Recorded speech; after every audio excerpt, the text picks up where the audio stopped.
Sa mga nakaraang linggo, ilang armadong lalaki ang pumasok sa ilang establishmento at nagdeklara ng hold up.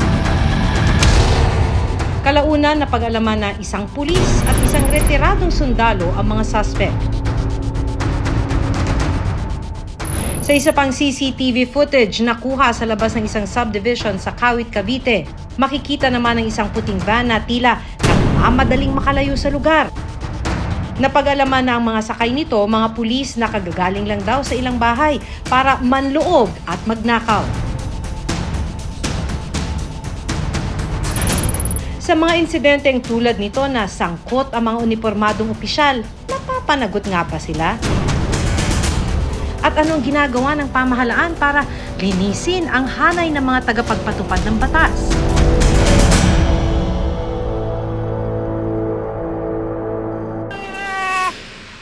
Naiinis na siya. Sa cellphone video na ito, tila isang biyaya ang dumating sa mga residente ng Parang Tarlac. Yan, tinatapon lang nila yan na sibuyas. Halos bumaha kasi ng bagong aning sibuyas sa kanilang lugar. Walang bigas, puro sibuyas na lang kami, ayan. Kaya ang mga residente, kanya-kanyang hakot sa sako-sakong sibuyas. Ito, dalawa sa akin na yan. Ito na po, pinagagawa, pinapilian na po. Namumulot lang kami ng mga reject. Pero ang kanilang pinagkakaguluhan, mga sibuyas na na-reject o hindi na raw maibebenta pa ng mga onion farmer. Ang dahilan, pag-atake ng army worm. O mas kilala sa tawag rito na harabas. Gaya ng nararanasan ng mga onion farmers sa Nueva Ecija. Isang dahon lang po yan, no? 30 po. Ang dami, Diyos ko po. Ang mas masaklap, hindi na raw maisasalba ang kanilang mga ani. Ayan, ito po ang insekto na talagang sumisira sa aming mga pananim. Hindi na pakikinabangan to dahil puro may uod na po ito. Tingnan niyo naman po. Ang gano'ng kalaki. Para po pang baon-baon po namin. Bili-bili po ng bigas po ng ulam.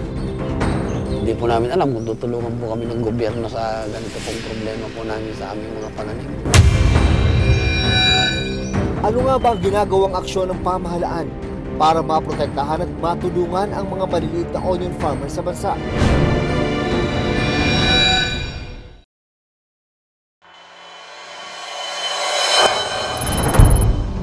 Bandang alas 2 ng madaling araw nitong March 7, makikita ang isang lalaking nakatakip ang mukha na lumapit sa mga kahero ng isang convenience store sa Santa Mesa, Maynila. Maya-maya pa, naglabas siya ng baril, ikinasa ito at inutusan ng isa sa mga staff na ilabas ang pera sa kaha. Nang makuha ang isang plastic bag ng mga pera, itinago na niya ang kanyang baril at naglakad palabas ng tindahan. Sa isang follow-up operation, nahuli ang suspect ng Manila Police District Police Station 8. Dito na nalaman na isang retiradong sundalo ang sangkot sa robbery holdup. Mahigit isang linggo matapos ang insidente, pinuntahan ng Reporter's Notebook ang station na nakadakip sa suspect. Ipinakita ng kanilang information officer ang motorsiklo na naging susi raw para maaresto ang suspect. Iniwan niya to sa labas ng convenience store. Alam ko, wala nang ganitong model, tsaka bihira na lang gumagamit. It was instrumental in his arrest. Nasa halos 12,000 pesos ang natangay ng suspect sa convenience store.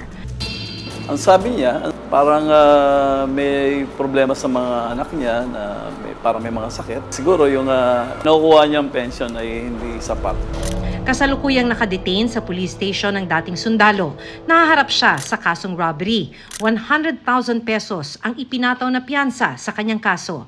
Tapos may na-recover din sa kanyang mga ammunition. We also found out that yung baril ay lisensyado naman. Sinubukan ng Reporter's Notebook na kunan siya ng pahayag, pero tumanggi siyang humarap sa amin. Sa investigasyon, lumalabas na isang buwan bago holdupin ang convenience store sa Santa Mesa, nauna na palang hinold up ng suspect ang isa pang convenience store sa Sampaloc, Manila nitong Pebrero. Natunto ng Reporter's Notebook ang branch ng convenience store na naunang ninakawan ng suspect. Pero umalis na raw ang mga tauhan nilang nakainkwentro ng suspect dahil na rin sa takot matapos ang insidente. Tao po. Sinubukan din ng Reporter's Notebook na makausap ang pamilya ng dating sundalo. Tumanggi ang kanyang anak na humarap sa kamera, pero kinumpirma niya na mahigit 30 taong nagsilbi sa Philippine Army ang kanyang ama. Sinubukan ng Reporter's Notebook na kunan ng pahayag ang Armed Forces of the Philippines para itanong kung maapektuhan ng pensyon at iba pang mga benepisyo ng mga retiradong sundalo na nasasangkot sa krimen. Ayon sa Armed Forces of the Philippines, hindi na raw nila sakop ang mga retiradong sundalo. Pero paalala nila, dapat mapanatili ang mga prinsipyo at disiplina na itinuro sa kanila nung nasa serbisyo pa sila. Maging ang mga kasalukuyang naninilbihan bilang tagaprotekta ng mamamayan ay nasasangkot din sa iba't ibang uri ng krimen tulad ng robbery. Sa Toledo, Cebu, nakunan pa ng CCTV ang isang patrolman na nang-hold up ng isang kooperatiba. January 15 itong taon, pumasok sa tanggapan ng isang kooperatiba sa Toledo City, Cebu, ang isang lalaki na nakabonet. Makikitang itinulak niya ang gwardya habang may nakatutok sa katawan nito. Nang marating ang counter, inabot niya ang dala-dala niyang pulang bag at pinalagyan ito ng pera.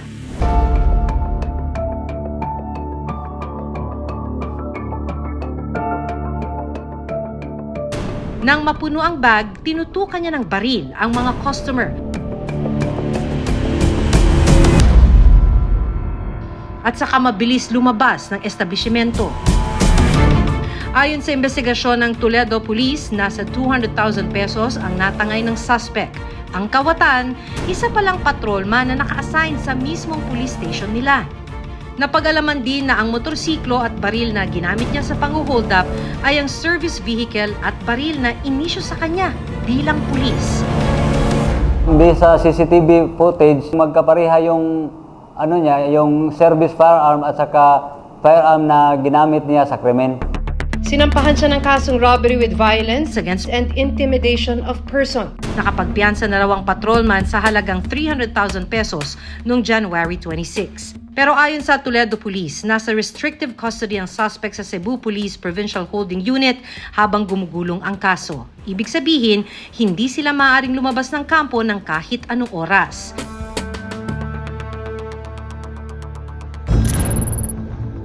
February 13, makikita ang isang puting van na kumakaripas palabas ng isang subdivision sa Kawit, Cavite.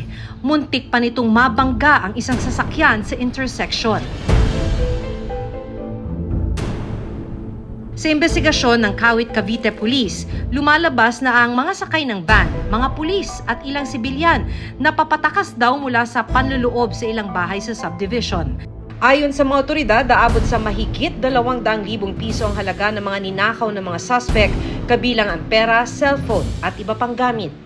Pinasok nila, iginapos nila yung mga biktima, kinuha nila yung mga gamit ng mga biktima at pera.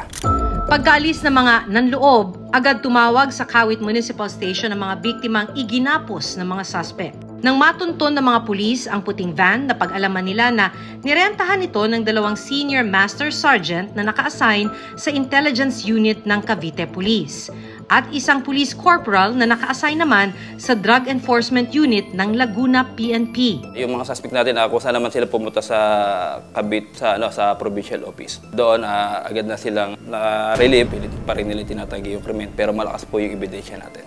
Nag-file po tayo ng 2 counts of robbery in van. And then yung mga polis po natin ay mayroon pa po silang administrative cases na kinakaharap. Ayon sa PNP Calabarzon, kasalukuyan ng naka-restrictive custody sa Camp Vicente Lim sa Laguna ang 3 pulis habang naghihintay ng warrant of arrest. Basta may tiwaling pulis o may kasong kinasasangkutan ng isang pulis, ang laging sinasabi ng PNP iimbestigahan nila, pananagutin nila. Kaya nandito tayo ngayon sa PNP Internal Affairs Office dito sa Camp Crame. Kukumustahin natin yung status ng ilan sa mga kasong ito. Sa totoo lang, meron ba na napaparusahang mga pulis? Yes, marami naman po. Based on sa ating statistical data dito sa Internal Affairs Service, marami na pong kasong na-file and marami tayong police na na-dismiss from the police service. Dito sa incidents of robbery from the period covering 2016 to 2023, nakapag-resolve na tayo ng 243 administrative cases. And this involves 903 police personnel. Out of this 903, 475 were recommended to be penalized. So, ibig sabihin, yung 428 ay exonerated. Doon sa record namin, ang mga may rank na pinakamarami dito ay yung may ranggong corporal. Dagdag ng IAS, kahit na for dismissal ang kanilang rekomendasyon sa maraming kaso matapos ang masugid nilang investigasyon, nasa PNP chief at iba pang departamento pa rin daw ang huling hatol sa isinasampang administrative cases. It is depending on the result of the review. The policy says that our power is only limited to recommend the appropriate penalty. Kung makalusot man sa kasong administratibo ang mga sangkot, may kasong kriminal pa rin silang pwedeng kaharapin sa korte. Inilista ng Reporter's Notebook ang ilan sa mga kontrobersyal na kasong kinasangkutan ng ilang pulis sa mga nakaraang taon. Ang tanong, may umusad ba sa mga kasong administratibo na isinampa laban sa kanila? Ito kasi sir, ay mga kaso na napasadahan ng Reporter's Notebook. Ito naman sir, kuha sa CCTV, pumarada yung pulang kotse at pumasok sa isang iskinita yung sakay, tinarget yung isang computer shop. Pinagnakawan nila, sir. Ang nakalagay lang dito na status is restricted in MPD. Kumusta na itong mga pulis na to, sir? They already dismissed. Ito pa yung status nila dismissed from the police service. Dismissed, sir, from the police service. Nakasuhan to, sir. Yes, ma'am. This is our charge sheet.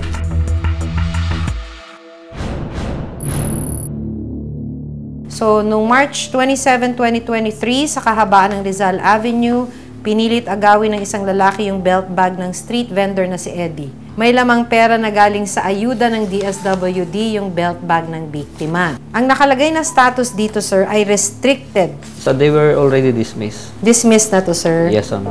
Wala raw sa records ng IAS ang iba pang mga insidenteng inilapit ng Reporter's Notebook. Pero giit ng IAS, patuloy sila sa pagtugis sa mga kapwa-pulis na nasasangkot sa krimen. Kapag tayo ay nakasuhan, isipin natin na mawalan tayo ng source of livelihood and we should always do the right thing. At all time, in all circumstances, kahit na walang nakatingin sa atin. Kaakibat ng uniforme, baril at ranggo na ipinagkaloob sa kanila ang mandatong protektahan ang bawat sibilyan. Pero sa mga pagkakataong nagagamit ang kanilang kapangyarihan para gumawa ng krimen, dapat lang na mahuli sila at mapanagot sa batas. Ako si Maki Pulido at ito ang Reporter's Notebook.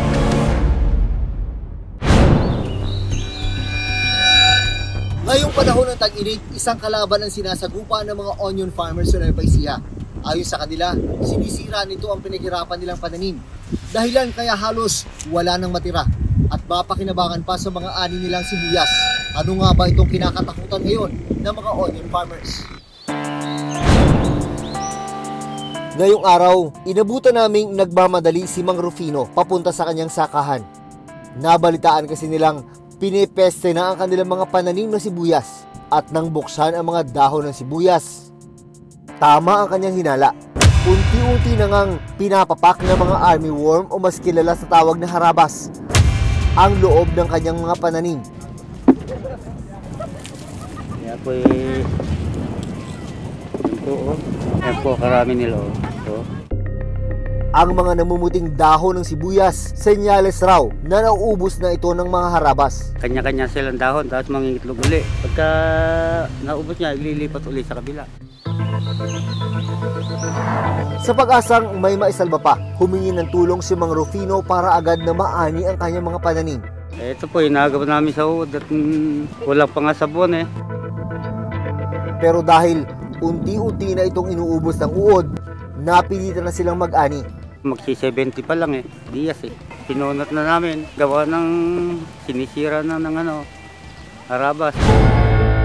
Ayon sa pag-aaral ng National Crop Protection Center, kasagsagan ng El Nino noong 2016, nang unang magkaroon ng onion armyworm o harabas outbreak sa Pilipinas. Unang tinamaan nito ang probinsya ng Nueva Ecija, na kilala rin bilang onion capital ng bansa. Pinaniniwalaang galing ito sa bansang China, Japan at Korea na nadala ng hangin papuntang Pilipinas. Ang mga harabas mas nabubuhay at dumarami raw tuwing tag-init. Kung tutuusin, taon-taon ang problema ng mga kagaya ni Mang Rufino ang problema ng harabas. Pero ngayong taon daw ang pinakamalalang pamimeste sa kanilang mga sakahan. Sinubukan nila daw nilang gumamit ng iba't ibang klase ng pesticide. Pero ang inaasahan nilang pangontra sana sa mga harabas, hindi raw epektibo. Hindi ko po alam dahil marami na pong gamot na ginamit dyan hindi namin mapatay Umabot ng 70,000 pesos ang pinuhunan ni Mang Rufino sa kanyang mga pananim na sibuyas kasama na ang gasto sa paggamit ng pesticide. Pero ngayon pa lang, alam na niyang wala na siyang kikitain. 70,000 na yun. Madadagdagan uli ng mga 10,000 siguro sa gitas, buriki at saka yung taong upahan, pati yung mag-aakot. Kaya sa akin baka hindi pa umabot na 100,000 yan. Kahakot ko pa po yan sa Jimmy. Dahil sa nangyari, wala na raw magawa si Mang Rufino kundi maghintay ng susunod na anihan para subukang makabawi. Pakahirap magsibuyas. Tapos minsan lang sa isang taon yan. Kaya nga po pagka yari ng sibuyas, salamat ka kung may pambili ka ng bigas.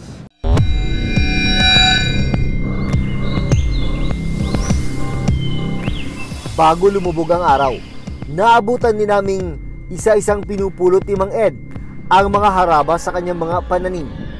Ito raw kasi ang oras na mas lumalabas ang mga harabas na nagtatago sa bawat dahon ng sibuyas. Pinupudpud na po yung mga sibuyas At wala na po kami maisip na paraan na mai-spray. Kaya po ang ginagawa po namin ay minamano-mano na lang po yung pagkuha dun sa uod. At para masigurong hindi na kumalat sa iba pang pananim ang mga nahuling peste. Ganito po ang ginagawa namin. Pagka yun nung nabibitas na kukuha na ho namin, sinusunog na ho namin lahat para hindi na ho kumalat. Mas mainam po ay talagang sunugin na lang po. Kinabukasan, 2 bata ang naabutan namin sa sakahan ng sibuyas. Ang magkaibigan na TJ, 11 taong gulang, at DJ, 6 na taong gulang. Bit-bit ang kanilang mga timba. Matyagang sinusuyo ni TJ ang bukid upang bungkalin ang mga natirang sibuyas. Habang si BJ naman, kinakapa ang mga itinapon na dahon ng sibuyas. Nagbabaka sakaling may makikita siyang bunga sa ilalim nito. Nang mga lahati na ang dala nilang mga timba na pagdesisyonan na magkaibigan na umuwi. Ibibenta raw nila ito sa mas mababang halaga. Para po pang baon-baon po namin. Bili-bili po ng bigas ko ng ulam. Sa datos ng Department of Agriculture, umabot na sa 18 hektaryang onion plantation sa bansa ang napisala ng harabas ngayong taon. 2,400 hectares naman ang partially damaged at may pag-asa pang makarecover. Pero ang tanong, ano nga ba ang ginagawang solusyon ng pamahalaan para matulungang makabangon ang mga onion farmers sa bansa? Susunod, malaki na ang perwisyo ng pesteng harabas sa mga maliliit na magsasaka sa bansa. Hindi po namin alam kung tutulungan po kami ng gobyerno sa ganito pong problema po namin sa aming mga pananim.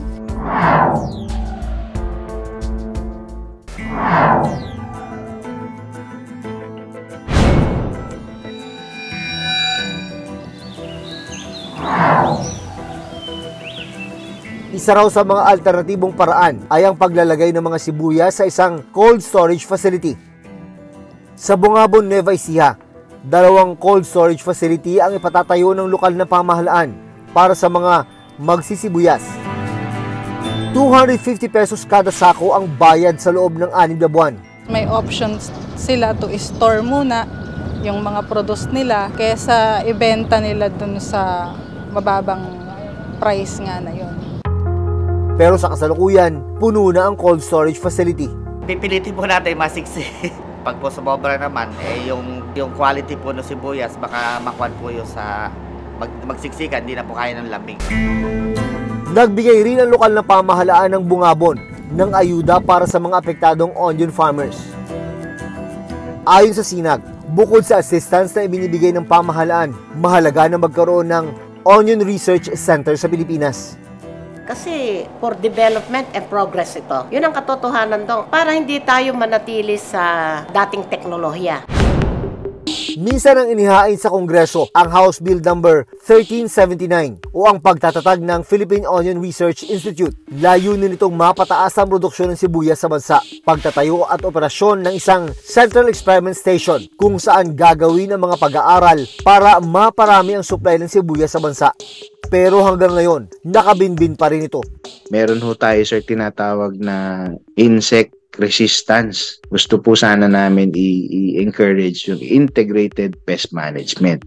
At saka, sir, yung Philippine Good Agricultural Practice, kung saan yung sanitation, yung tamang pagtatanim, calendar ng planting, at timpong maplano. Kailangan mag-adjust ng mga farmers. At kailangan mag-adjust din lalong-lalo na ang gobyerno din. Yes, definitely. Kung meron po sana tayong sustainable na budget para sa pest management, sa biosecurity, and of course, yung ating pong support sa ating mga agricultural extension workers.